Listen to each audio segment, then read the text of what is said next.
तो सबको नमस्ते फ्रेंड्स। तो आज मैं आपको बताने वाला हूँ कि जॉब से अमीर कैसे बनते हैं। तो हम जॉब से भी अमीर बन सकते हैं, कोई बड़ी बात नहीं है। असल में अमीर हमारी सोच होती है।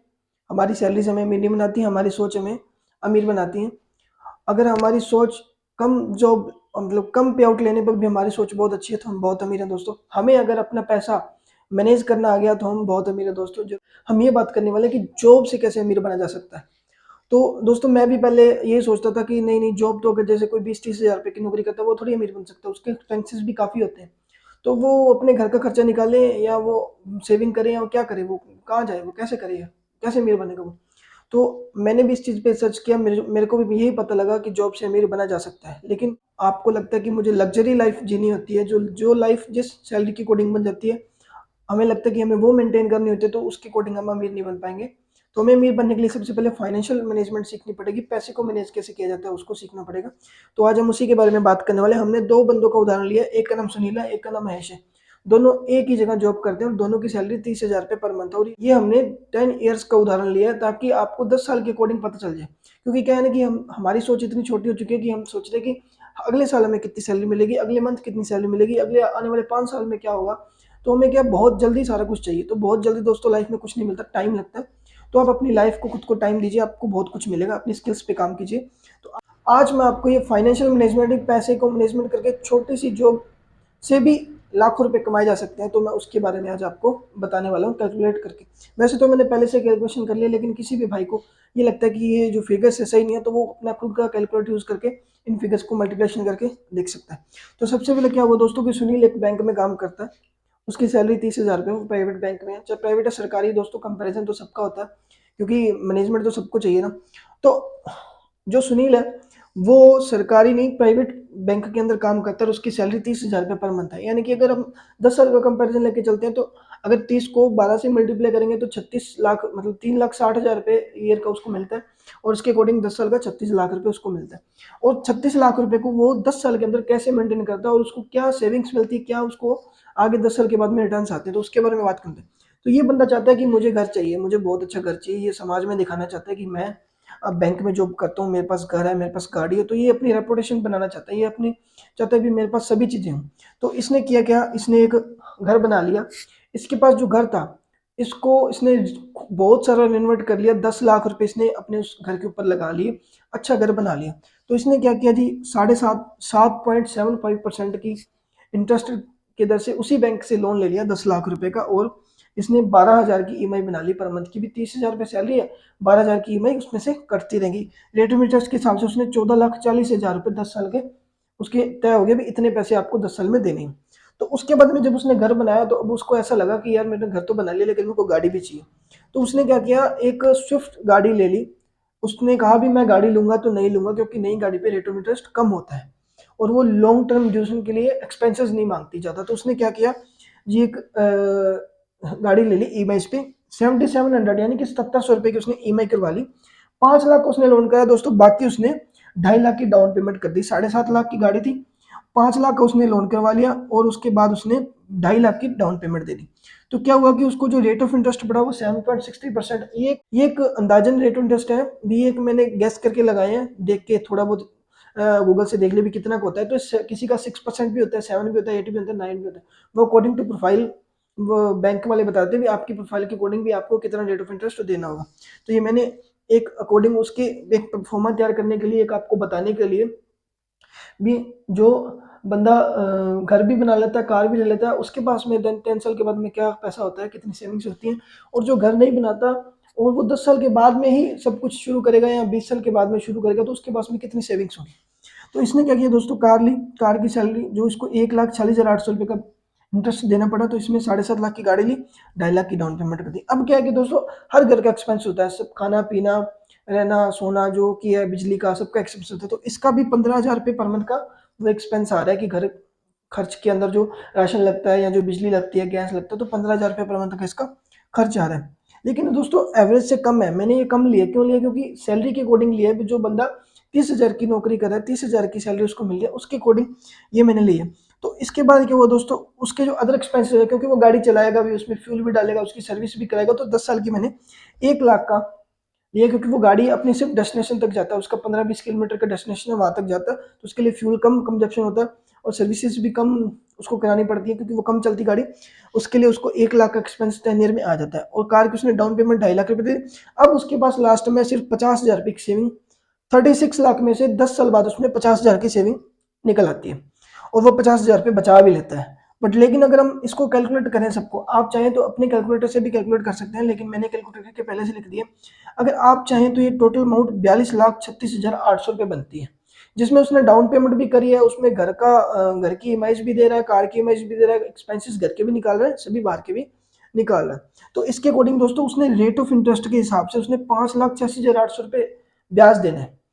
10 साल के अंदर 36 लाख का जो भी अमाउंट उसने यूज किया, उसमें से जो उसने लोन किया, 10 लाख घर का, 7.5 लाख उसका, और जो एक्सपेंसेस है, जो डाउन पेमेंट उसने दी है सेविंग्स करके पहले, उससे पहले 2.5 लाख की, तो ये 5,86,800 रुपये उसने उसने जो किया क्या है कि उसने वो इंटरेस्ट पे करना है। 10 साल बाद इसके पास कोई सेविंग्स नहीं है, सिर्फ 50,000 है और इसने 5,86,800 रुपये ब्याज देना है। यानी कि अगर 50,000 रुपये इसमें से निकाल दे तो इस बंदे पे 5,36,800 रुपये का कर्ज है दोस्तों। इस बंदे ने कोई सेविंग नहीं की, इसने घर बनाया, इसने गाड़ी ली, लेकिन ये बात भी है क्योंकि गाड़ी का डेप्रिसिएशन भी लगता है, घर बनाने का डेप्रिसिएशन भी लगता है।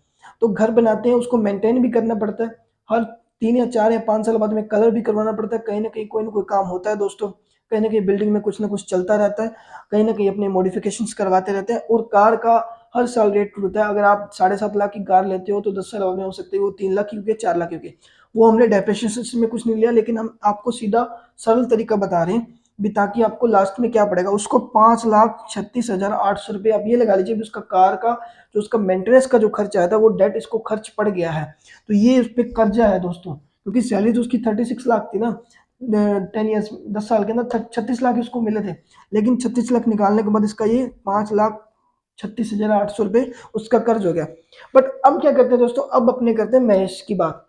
महेश ने क्या किया, महेश ने ये बातें नहीं सोची, उसने नहीं सोचा कि मुझे घर, जो मुझे फैमिली का बना हुआ पहले का घर है, ठीक है मैं उसमें एक बार रहता हूँ और उसके बाद देखूंगा कि मैंने कब क्या करना है। और ये जो बातें कर रहे हैं ना अपने, जो 25 या 30 साल की उम्र मतलब तक जो जॉब लगते हैं, जो 28-30 में आजकल कंपटीशन के अंदर क्या 2-3 साल तैयारी करते हैं सब लोग, 30 साल 28-30 साल की जॉब लगते हैं। तो ये 30 साल के बाद हम बात करें, जितना टाइम पीरियड तक आप इन्वेस्ट करोगे उतना टाइम पीरियड तक कमा सकते हो। तो दूसरी बात ये आती है दोस्तों कि महेश ने क्या किया, 36 लाख सैलरी उसको मिल रही है, उसने क्या किया, उसने कहा अभी मेरा जो एक्सपेंस है 15,000 रुपये पर मंथ तो आ ही रहा है, क्योंकि मैंने एक्सपेंस 15,000 रुपये पर मंथ उसके साथ लिया, बल्कि उसका एक्सपेंस तो ज्यादा आएगा, क्योंकि उसको बहुत सी चीज़ों के लिए मेंटेन, कपड़ों के लिए अच्छा मेंटेन करना पड़ता है, वो अच्छे कपड़े पहनता हुआ है, बहुत सी चीज़ें। ये भाई भी 15,000 रुपये पर मंथ का एक्सपेंस इसने भी दिया, जो इसका घर का खर्चा है वो भी 15,000 रुपये पर मंथ आ रहा है। लेकिन इसने होम लोन नहीं लिया, इसने कोई पैसा नहीं लिया, तो वो जीरो है।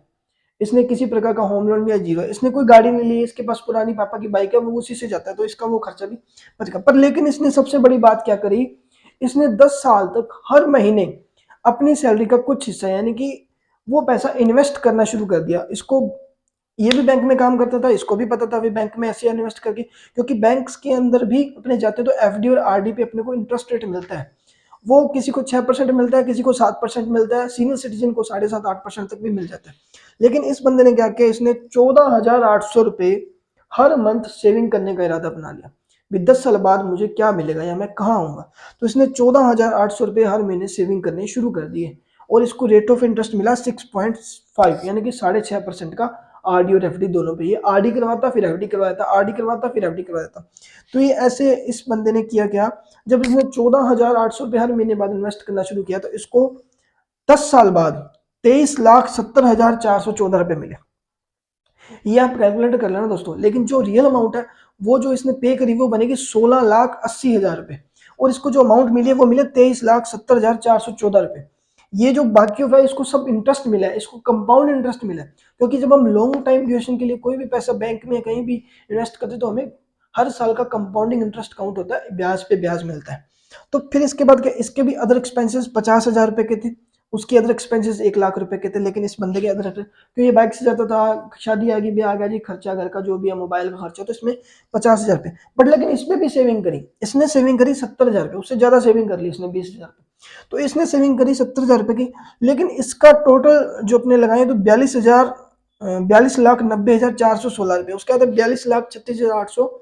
बट लेकिन इसने क्या किया, ये जो पैसा है ना दोस्तों, जो पैसा इस बंदे ने ब्याज के अंदर और होम लोन के अंदर, कार्स के अंदर दे दिया, ये पैसा इसने सेविंग कर ली दोस्तों। और ये पैसा इसने इन्वेस्ट करके 10 साल के बाद में इसने 70,000 रुपये तो इसने सेविंग करी दोस्तों, और 23,70,414 रुपये इसने भी इसको जो इन्वेस्ट करी वहां से पैसे मिले। तो 24,40,414 रुपये इसके पास कैश थी 10 साल बाद। और इस बंदे के पास में कर्ज था 5,36,800 रुपये। दोनों बंदे की 36 लाख रुपए 10 साल की सैलरी है, 30,000 रुपये पर महीने की सैलरी है।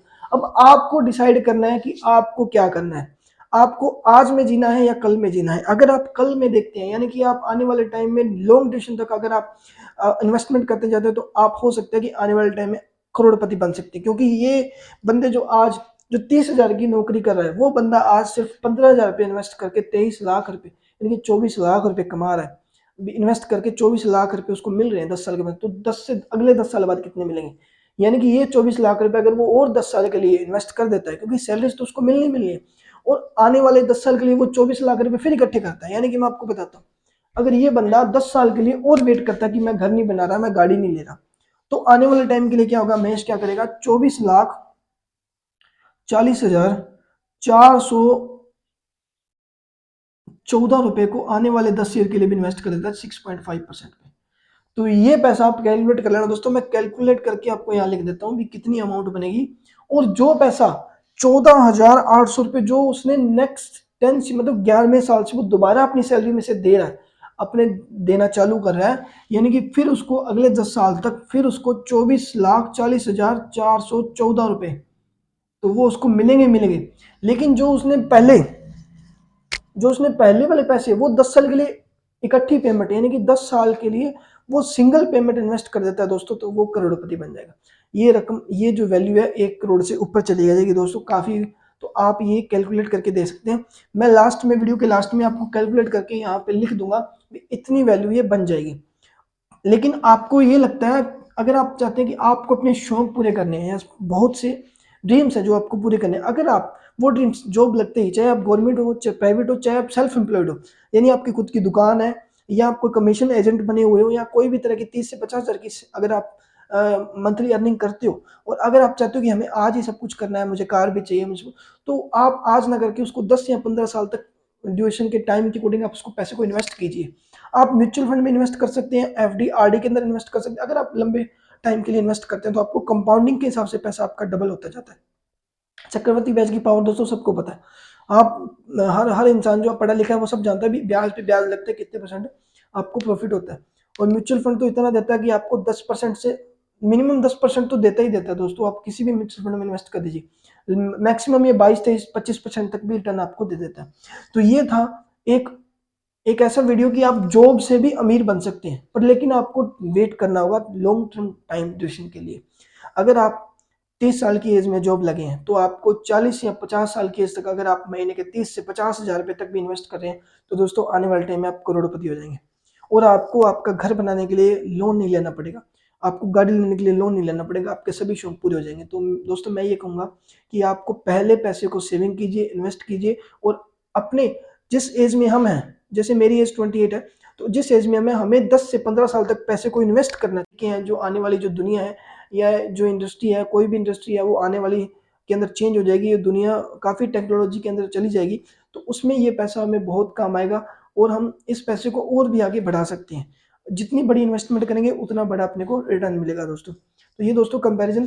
तो वीडियो को आपको, जो भी भाई अगर किसी को ना समझ आता हो, या जिस भाई को ये दिक्कत हो, जो अपना भाई, या जो आपके साथ जो बंदा जॉब कर रहा है, जो आपका कलीग है, एम्प्लॉय है, या आपके साथ बिजनेस कर रहा है, सेल्फ एम्प्लॉयड है, पार्टनर हो, कुछ भी हो, तो उसको ये जरूर बताना, जरूर शेयर करना, ताकि वो भी सीखे कि इन्वेस्टमेंट की पावर क्या होती है, वो इन्वेस्टमेंट करके कितना पैसा कमा सकता है दोस्तों।